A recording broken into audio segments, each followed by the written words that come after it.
Donc je me dis à ce moment-là, moi je suis en train de parler avec la femme de ma vie, parce que ça fait plus de 7 minutes qu'on discute. Je commence déjà à réfléchir au prénom de nos enfants et à la taille de l'appartement qu'on va prendre. Je me dis, il y a deux options qui se présentent à moi pour avoir l'air un peu cool. La première, c'est que je vais intervenir dans la bagarre, mais c'est peut-être mon dernier jour de vie sur Terre.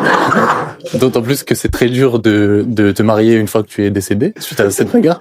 La deuxième option étant, les issues de secours sont situées au centre, à l'avant et à l'arrière de la boîte de nuit et de fuir. Et donc, heureusement, je prends finalement la première option, c'est je décide d'aller aider mon ami, ce qui est normal. Sauf qu'à l'époque, j'ai pas du tout confiance en mes capacités physiques. Maintenant, non plus. Mais je suis encore plus mince que maintenant. Là, vous me voyez à 25 ans, je vous laisse imaginer à 18. Voilà, on dirait que je reviens de Koh-Lanta. Donc je vais dans la bagarre, mais j'y vais pas du tout avec la volonté de me battre, parce que c'est pas ce qu'il faut faire. J'y vais avec la volonté de raisonner et d'apaiser un petit peu. Sauf que je me rends bien sûr évidemment compte qu'il est très dur d'apaiser un rugbyman de 120 kilos.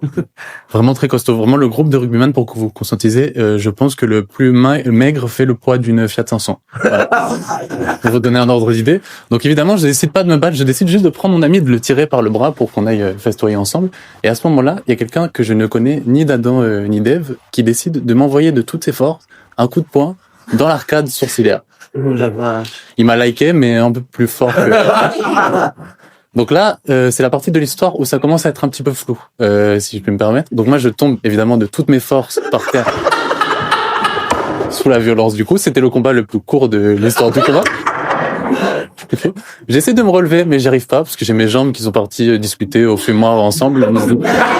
Elle m'a dit, vas-y, on te laisse te débrouiller. Tout ça, bien évidemment, devant les yeux de la fille, persuadée que je suis censé être 50 Cent dans ce moment.